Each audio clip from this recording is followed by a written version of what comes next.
Okay, I know I have a right triangle, and we know it's a right triangle because we have this little symbol here that tells me that this is a right angle, and since that's a right angle, then this is a right triangle. If we have a right triangle, there is this special thing called the Pythagorean Theorem. It's kind of a weird word. Pythagorean Theorem. A guy named Pythagoras came up with this theorem. That's why it's called the Pythagorean Theorem. So anyway, what the Pythagorean Theorem says is that if you square the legs, and the legs are these two sides that make up the right angle. See this right angle again? Well, the two sides, here and here, that make up the right angle, those are always the legs. So wherever your right angle is, those two sides are always the legs. And then the third side, the side opposite the right angle, so right here, it's opposite the right angle, that is the hypotenuse. Okay, so the hypotenuse is always the biggest side, and it's always across from the right angle. So it's always important to know which side is the hypotenuse. Usually you'll see on a formula sheet the legs labeled as A and B. It doesn't really matter which one's A and which one's B, but it does matter which one's C. So the hypotenuse is always labeled C, or sometimes it's labeled the hypotenuse. All right, so what the formula, the Pythagorean theorem says, is that A squared plus B squared is equal to C squared.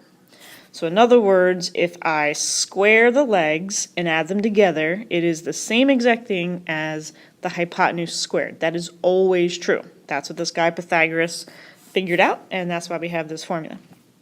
Okay, so again, it only works for a right triangle, and you have to make sure you have the numbers in the right spot. So let me get rid of these letters, and let's put some numbers in there so you know what to do. So all we have to do is take this formula that we've got right here and plug the numbers in where they belong.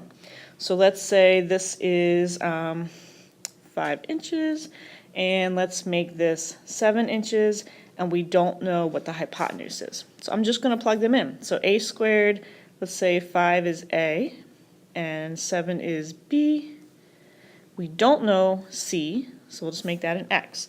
So always we have to do the order of operations, and so I'm going to have to square the 5 first, so that's 25. That means 5 times 5. And I'm going to square the 7, which is 7 times 7. And again, we still don't know what X is. Now I'm going to do 25 plus 49, and I get 74.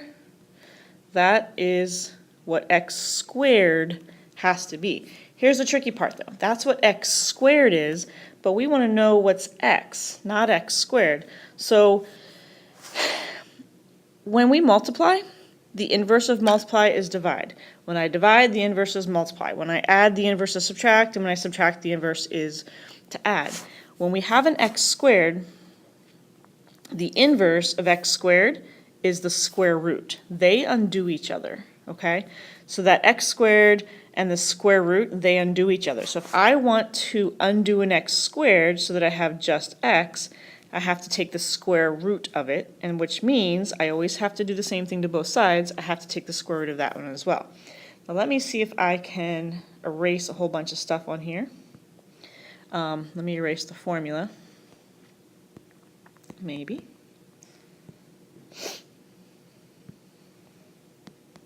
Or maybe not. Oh, a little bit. Okay.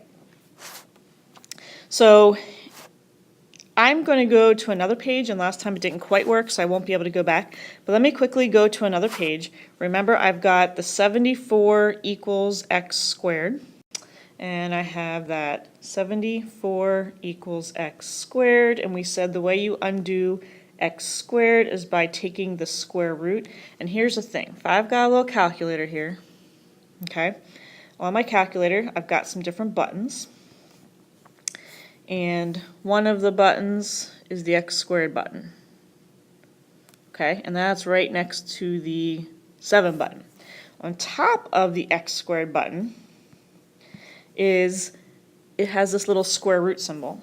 And then at the very top, there's this button, I think it's blue actually, and it says second. So in order to get the X squared symbol to come up, you need to hit the, let's see here. what kind of pretty pointer do I want? Let's use this one. We need to hit the second button and then the x squared button. Be careful, make sure you're hitting the second and then the x squared button. That's how the symbol will come up. So when that happens, in the calculator, you're going to see square root and a parentheses.